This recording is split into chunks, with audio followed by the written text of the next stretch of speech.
Welcome to Steelers Wrap-Up on Pittsburgh CW. Hello and welcome to Steelers Wrap-Up here in Pittsburgh CW. I'm Richie Walsh. This marked a new era in Pittsburgh Steelers football. The Kenny Pickett era officially got underway, made official when Mike Tomlin announced he would make his first start at Tomlin's weekly press conference on Tuesday.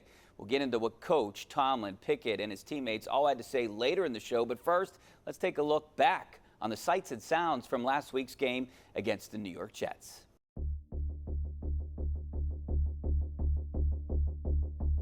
The month of September is a time for NFL teams to find out where they stand and where they must go. Well, let's do what we do. Let's execute and let's finish plays, all right? Let's all execute. Playmakers on three. 1, 2, 3. Playmakers. Let's get it.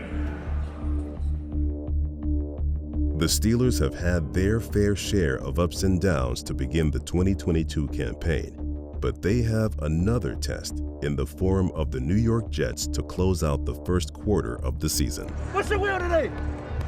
What's your will today? What you gonna lay on the line today?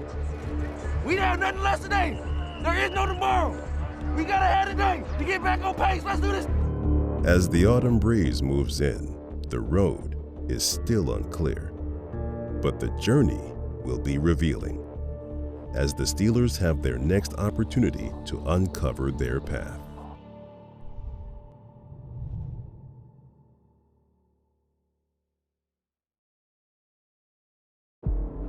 With this being his first action of the season, the Steelers had their sights set on Zach Wilson. Zach Wilson runs into Alex Highsmith, and that's going to be a loss back at the 40-yard line. Oh, what a job by Alex Highsmith. Beautiful job by the rest of the defensive line. They were making the pocket an uncomfortable place for him to operate. Now he's chased. Highsmith had him, lost him. Now he runs left. He has nowhere to go. He spins and throws it away. But it was outside the pocket where Wilson would strike first. A little gadgetry. Braxton Berrios coming on the end around and then found the quarterback, Zach Wilson, wide open. And you can hear a pin drop here at Acrisure Stadium. The Steelers found themselves down by 10, but they just needed one drive, resulting in points to get right back in the game. He's back, throws it down the field. It's George Pickens pulling that thing in and getting it up over the 40 to the 45-yard line. And following, blocking through the hole on the right side is Najee. Cuts it back, takes on a defender, and falls forward. Now that's what you want to see. You got the kick out by Mason Cole. You got James Daniels out in front. And you got Najee running hard, running violent. The snap is down. It's on its way. The kick by Boz long enough, high enough, and the Steelers are on the board. Empty set for Zach Wilson. He wants to throw it. He waits. He fires it down the field. The pass is intercepted. That is Cam Sutton with the ball. Can't say enough about his football horse sense, man. The guy's got tons of it. Come on, dog. Way to go. Come on, dog. He waits. He waits. He waits. He airs it out. Here's the Hail Mary. It's going down the field. There's going to be a scrum, and it's intercepted by the Jets. There are flags on the play. 59-yard field goal attempt for Chris Boswell. The Boz with a kick. It's on its way. It's long enough. It's high enough. And it is good. 59-yard bomb from a Boz. And the Steelers cut in to that Jets lead.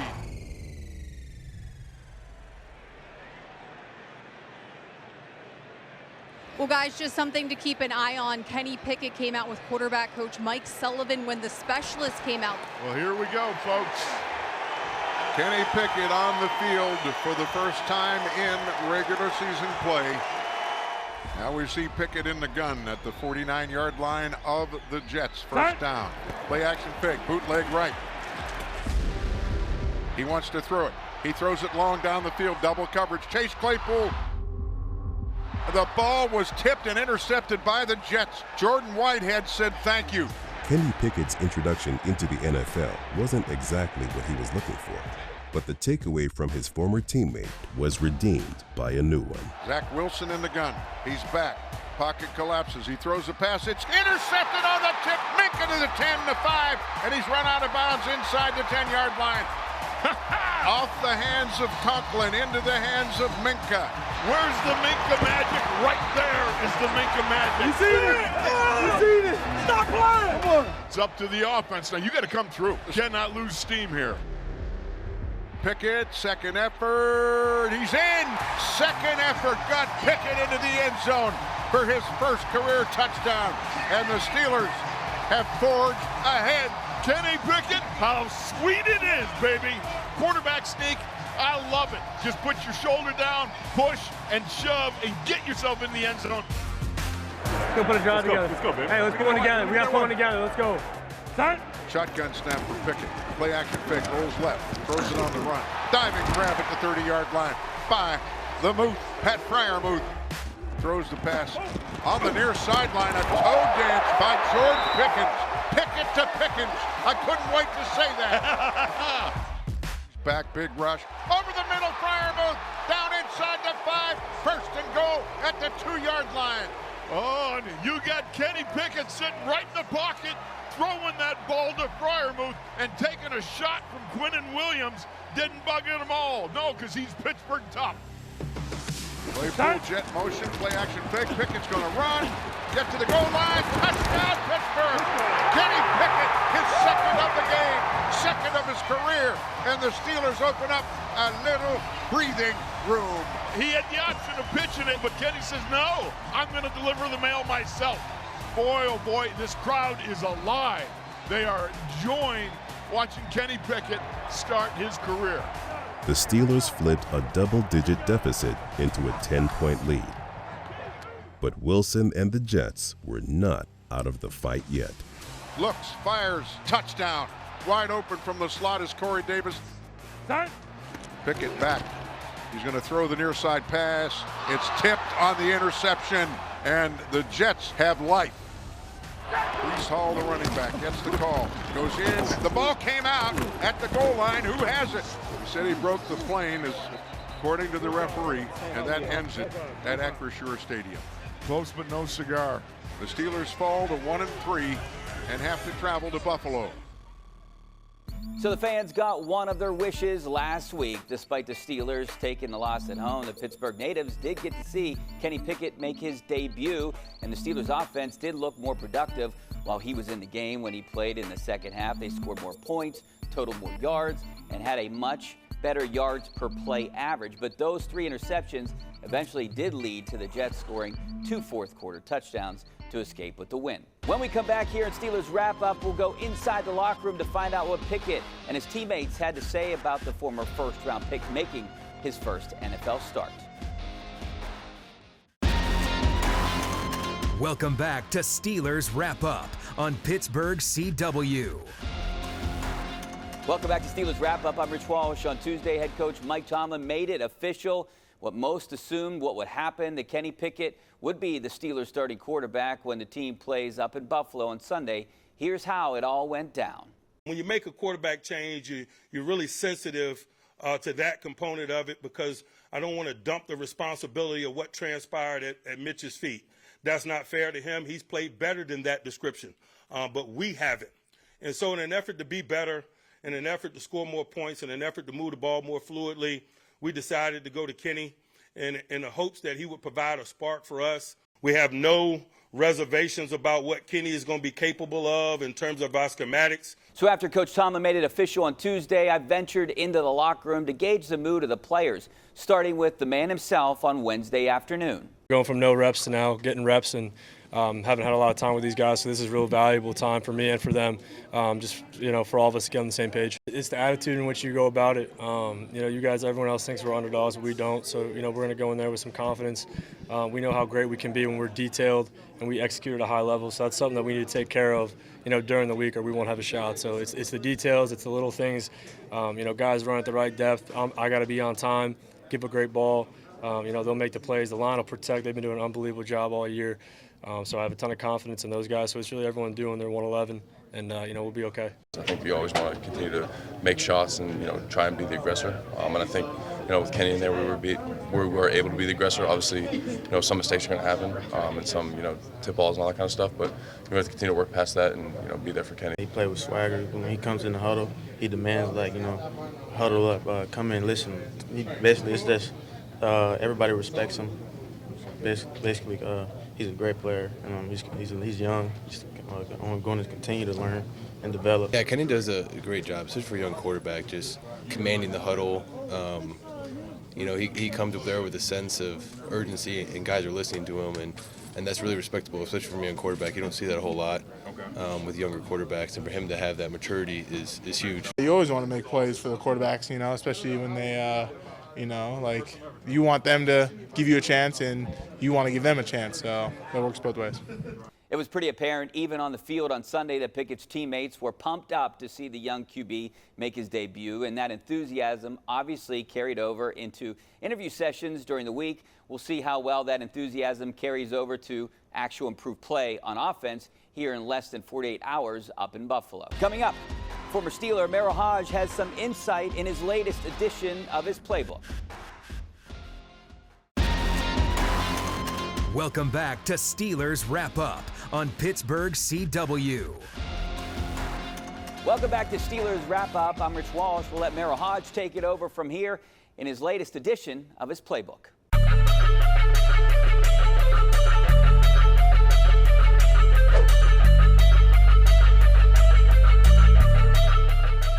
Hi everyone, welcome into the Acrisure Playbook at the UPMC Rooney Sports Complex, where this week we're going to take a look at last year, how the Steelers defense handled Josh Allen and the Buffalo Bills. Now I'm going to show you one play, but conceptually, they did this the entire game. You talk about playing well as a defense, from pressure to coverage, was outstanding. So we're first going to start with their coverage, because that was the thing that kind of stood out the most, is how well they covered guys, and Josh Allen just didn't have anywhere to throw it. You know, they're in an empty formation. The Bills send everybody out. But I want you to just watch the secondary and how well they matched up, and they were where they needed to be.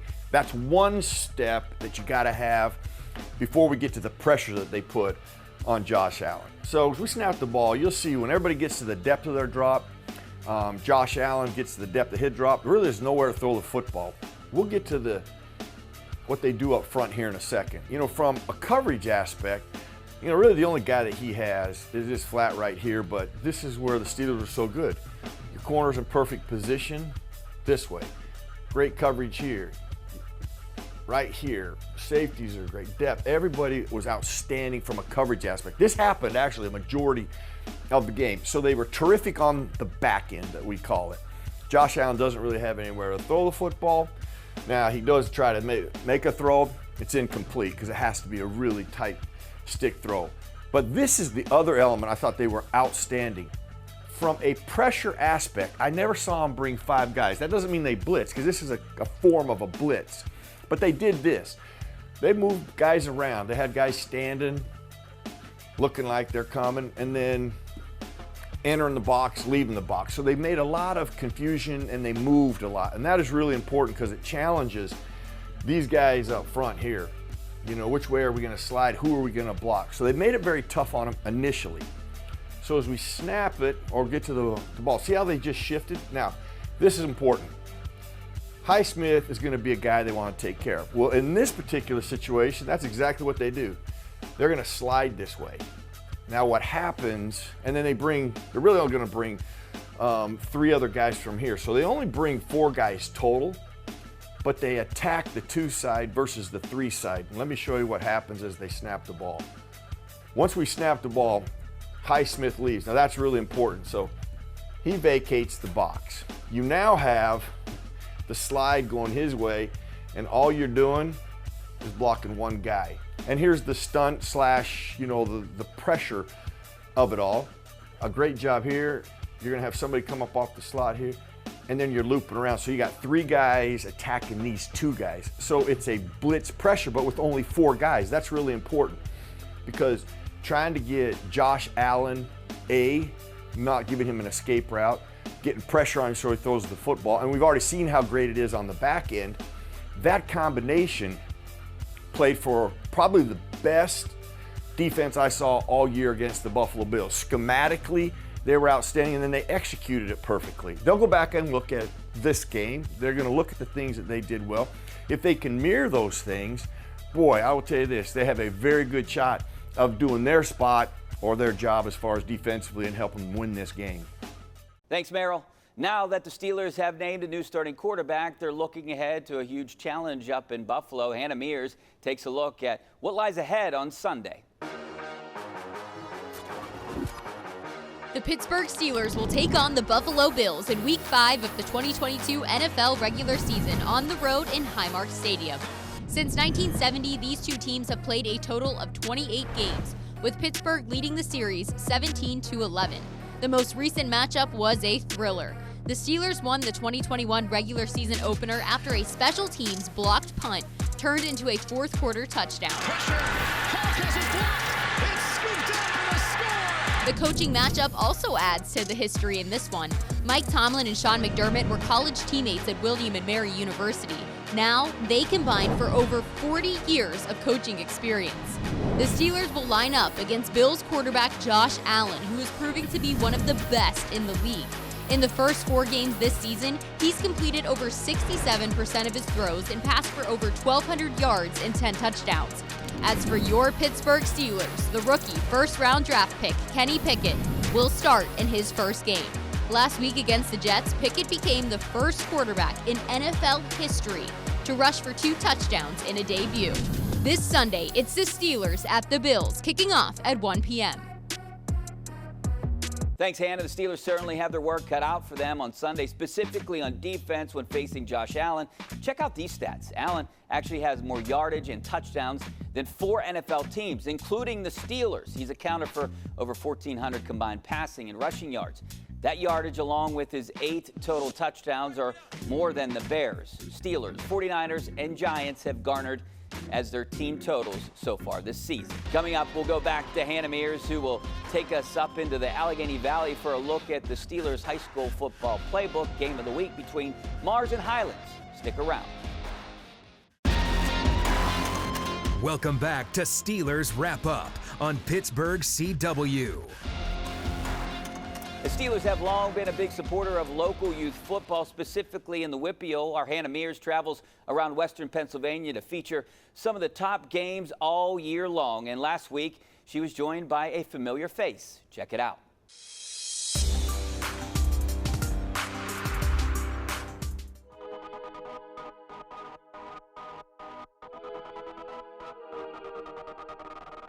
The Pittsburgh Steelers High School Football Showcase Game of the Week, presented by the Pittsburgh Post-Gazette, is at Highlands as they welcome Mars. And inside of the stadium already, their soundtrack sounds a lot like Acrisure Stadium. Fans are showing up, decked out in Steeler gear. There is a tailgate going on with food trucks. It's senior night. It really doesn't get much better for some Friday Night Lights football.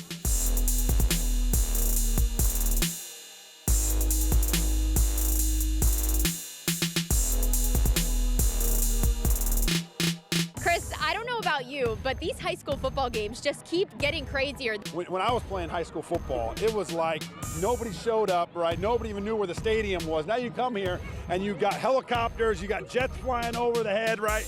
You got all these trucks, and it's unbelievable. But this is Western Pennsylvania. Hannah, Western Pennsylvania football is the best in the country. And I love coming out to these games because, you know, listen, I've been out of this a long time. But when I come, I feel like I want to go over and hit that bag over there. I just want to get playing. I don't think they've tackled number 4 yet. Number 4 is running in the open space, and he's cutting back, and nobody can touch him.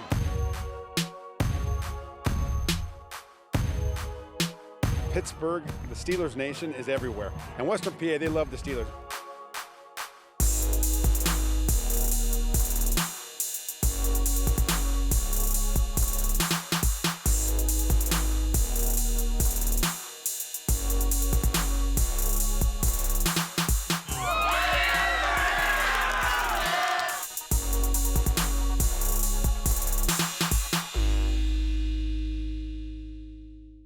Our thanks to Hannah and to Hokey Bro 76 for that look back on a huge win by the Highlands Rams. Coming up next, some final thoughts as we wrap up another wrap-up show here on Pittsburgh CW. Welcome back to Steelers Wrap Up on Pittsburgh CW. Welcome back to Steelers Wrap Up. That's all the time we have here for today. Before we leave you, here's a look back at some of the highlights from last weekend's game against the Jets. See you next week.